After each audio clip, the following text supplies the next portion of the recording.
दोस्तों हम लोग नए सेगमेंट का स्टार्ट करते हैं और ये हमारे करंट अफेयर्स सीरीज़ का चौथा पार्ट है।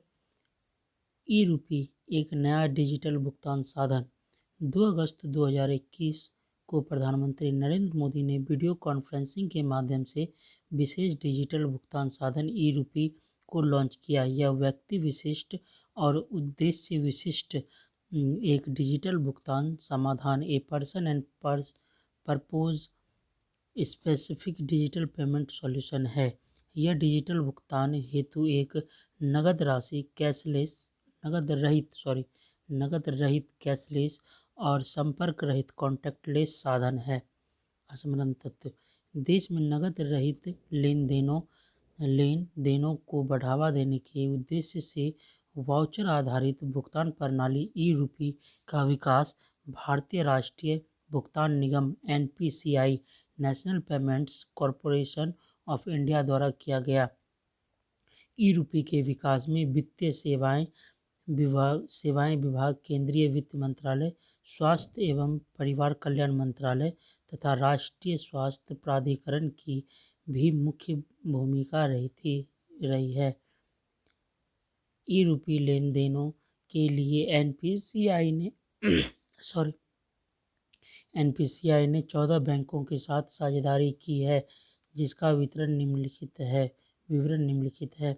सहयोगी bank: state bank of India, HDFC bank, axis bank, Punjab national bank, bank of Baroda, Canara bank, IndusInd bank, ICICI bank, Indian bank, Kotak Mahindra bank, union bank of India, UCO bank, Indian overseas bank एवं bank of Maharashtra. ये सब सहयोगी bank हैं। मूलतः ई रूपी एक digital voucher है जो लाभार्थी या उपयोगकर्ताओं को उसके फ़ोन पर एसएमएस या क्यूआर कोड के रूप में प्राप्त होता है। यह एक पूर्व भुगतान प्रीपेड वाउचर होता है। डिजिटल क्यूआर कोड या एसएमएस के रूप में प्राप्त इस ई वाउचर के माध्यम से किसी सेवा प्रदाता को भुगतान किया जा सकता है। यह भुगतान साधन उपयोगकर्ताओं को कार्ड, डिजिटल भुगतान ऐप या इंटरनेट बैंकिंग के बिना ही सेवा प्रदाता को भुगतान करने में सक्षम बनाता है। ई रूपी के प्रयोग हेतु किसी लाभार्थी का बैंक में खाता होना अनिवार्य नहीं है। यह एक ऐसी विशेषता है जो इसे अन्य डिजिटल भुगतान माध्यमों से अलग करती है। ई रूपी कल्याणकारी सेवाओं की आपूर्ति सुनिश्चित करने की दिशा में एक क्रांतिकारी पहल है। ई रूपी प्रत्यक्ष लाभ प्राप्त हस्तांतरण डीबीटी प्रणाली को सुदृढ़ करने और उसे अधिक पारदर्शी बनाने में महत्वपूर्ण भूमिका निभाती है। इसके द्वारा एक आसान 2 चरणों वाली प्रक्रिया के माध्यम से संपर्क रहित भुगतान सुनिश्चित होगा, जिसमें व्यक्तिगत जानकारी भी साझा करने की आवश्यकता नहीं होती। ऐसे उपयोगकर्ता जिनके पास स्मार्टफोन नहीं है, वे भी ई रूपी का प्रयोग कर सकेंगे। इंटरनेट कनेक्शन रहित स्थानों पर भी इसका उपयोग संभव हो सकेगा। ई रूपी भारतीय रिजर्व बैंक द्वारा प्रस्तावित भविष्य की डिजिटल मुद्रा CBDC central bank digital currency से अलग है। सेंट्रल बैंक डिजिटल करेंसी भविष्य में जारी की जाने वाली एक डिजिटल मुद्रा है, जबकि ई रूपी भारतीय राष्ट्रीय भुगतान निगम एनपीसीआई द्वारा जारी किया गया एक डिजिटल वाउचर है। आगे देखते हैं। सहकारिता मंत्रालय का गठन। भारत में सहकारिता का कार्य विभिन्न नियमों और विनियमों के माध्यम से होता था, जिसे अब एक पृथक मंत्रालय के माध्यम से संचालित किया जाएगा।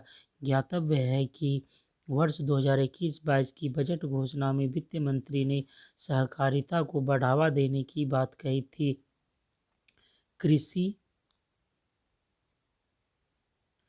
कृषि एवं किसान कल्याण मंत्रालय के अंतर्गत कृषि, सहकारिता एवं किसान कल्याण विभाग कार्यरत था, जो अब कृषि एवं किसान कल्याण विभाग में परिवर्तित हो गया है और सहकारिता हेतु एक अलग मंत्रालय का गठन किया गया है। स्मरणीय तथ्य: 6 जुलाई 2021 को केंद्र सरकार ने सहकार से समृद्धि के विजन को साकार करने के लिए एक पृथक मंत्रालय नामतः सहकारिता मंत्रालय मिनिस्ट्री ऑफ कॉरपोरेट का गठन किया है। इस नए मंत्रालय का कार्यभार अमित शाह कैबिनेट मंत्री को सौंपा गया है, जबकि बी.एल. वर्मा को सहकारिता मंत्रालय के राज्य मंत्री नियुक्त किया गया है। सहकारिता मंत्रालय में राज्य मंत्री नियुक्त किया गया है। यह मंत्रालय देश में सहकारिता आंदोलन कॉरपोरेटिव मूवमेंट को मजबूत करने के लिए एक अलग प्रशासनिक, कानूनी और नीतिगत ढांचा प्रदान करेगा। यह मंत्रालय सहकारी समिति के लिए ईज ऑफ डूइंग बिजनेस की प्रक्रिया को कारगर बनाने और बहु-राज्य सहकारी समितियों (MSCs) मल्टी स्टेट कॉरपोरेटिव्स के विकास को सक्षम बनाने के लिए कार्य करेगी। सहकारिता के माध्यम से बढ़ावा देने के लिए संयुक्त राष्ट्र महासभा ने वर्ष 2012 को सहकारिता का अंतर्राष्ट्रीय वर्ष इंटरनेशनल ईयर ऑफ कोऑपरेशंस घोषित किया। अंतर्राष्ट्रीय सहकारिता दिवस इंटरनेशनल डे ऑफ कोऑपरेटिव्स प्रतिवर्ष जुलाई माह के प्रथम शनिवार को मनाया जाता है। वर्ष 2021 में 3 जुलाई को अंतर्राष्ट्रीय सहकारिता दिवस का आयोजन किया गया है। अब इसके सब टॉपिक्स देखते हैं। लोक उद्यम विभाग डिपार्टमेंट ऑफ पब्लिक इंटरप्राइजेज 6 जुलाई 2021 को एक अधिसूचना के माध्यम से लोक उद्यम विभाग को भारी उद्योग एवं लोक उद्यम मंत्रालय से निकालकर वित्त मंत्रालय से जोड़ दिया गया है। इस नए विभाग के जुड़ने से अब वित्त मंत्रालय में 6 विभाग हो गए हैं। वित्त मंत्रालय में विभाग: आर्थिक कार्य विभाग डिपार्टमेंट ऑफ इकोनॉमिक अफेयर्स, व्यय विभाग डिपार्टमेंट ऑफ एक्सपेंडिचर, राजस्व विभाग डिपार्टमेंट ऑफ रेवेन्यू, निवेश और लोक संपत्ति प्रबंधन विभाग department of investment and public asset management, वित्तीय सेवा विभाग डिपार्टमेंट ऑफ फाइनेंस सर्विसेज, लोक उद्यम विभाग डिपार्टमेंट ऑफ पब्लिक इंटरप्राइजेज। साथ ही अब भारी उद्योग एवं लोक उद्यम मंत्रालय भारी उद्योग मंत्रालय के रूप में परिवर्तित हो गया है। आगे देखते हैं हम लोग। अखिल भारतीय उच्च शिक्षा सर्वेक्षण वर्ष 2010-11 के आंकड़े के आधार पर पहला अखिल भारतीय उच्च शिक्षा सर्वेक्षण AISHE all India survey on higher education वर्ष 2011 में जारी किया गया था।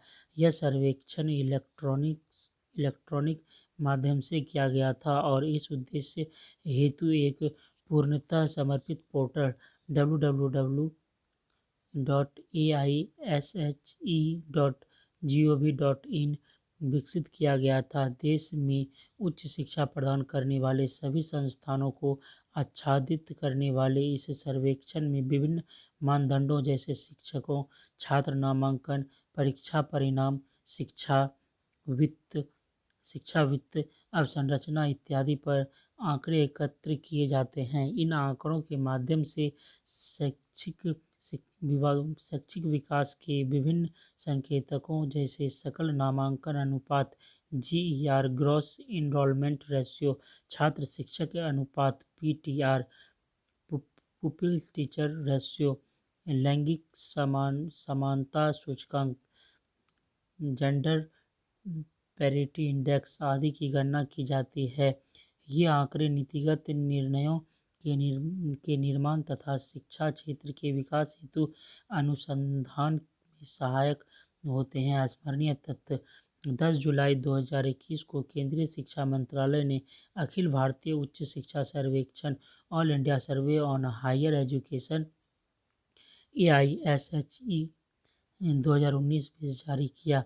उच्च शिक्षा विभाग department of higher education DHE द्वारा वार्षिक रूप से जारी AISHE श्रृंखला में यह 10वां रिपोर्ट है। उच्च शिक्षा में कुल नामांकन वर्ष 2018-19 में 3.74 करोड़ की तुलना में वर्ष 2019-20 में 3.04% वृद्धि के साथ 3.85 करोड़ रहा है। कुल नामांकन में महिलाओं की संख्या 49% है। भारत में छात्रों के सबसे अधिक नामांकन के मामले में उत्तर प्रदेश का प्रथम स्थान है। इसके बाद क्रमशः महाराष्ट्र और तमिलनाडु का स्थान है।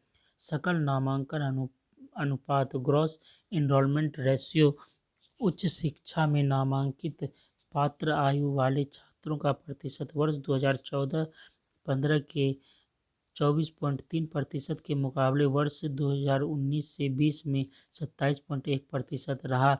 उच्च शिक्षा में संलग्न संस्थानों की कुल संख्या के संदर्भ में भी उत्तर प्रदेश 8985 प्रथम स्थान पर रहा। इसके बाद क्रमशः महाराष्ट्र तथा कर्नाटक का स्थान है।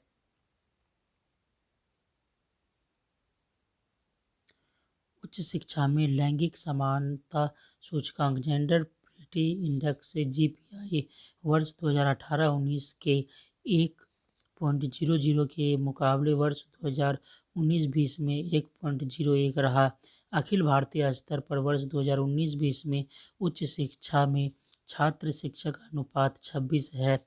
उच्च शिक्षा में विदेशी छात्रों का प्रतिनिधित्व देश नेपाल से छात्रों की संख्या प्रतिशत में 28.1, अफगानिस्तान से 9.1%, उसके बाद बांग्लादेश से 4.6%, भूटान से 3.8% और सूडान से 3.6%। भारत में कॉलेजों की संख्या में शीर्ष 8 राज्य उत्तर प्रदेश, महाराष्ट्र, कर्नाटक, राजस्थान, आंध्र प्रदेश, तमिलनाडु, मध्य प्रदेश तथा गुजरात हैं। आज का सेशन दोस्तों यहीं तक रखते हैं। कल फिर मिलेंगे। धन्यवाद।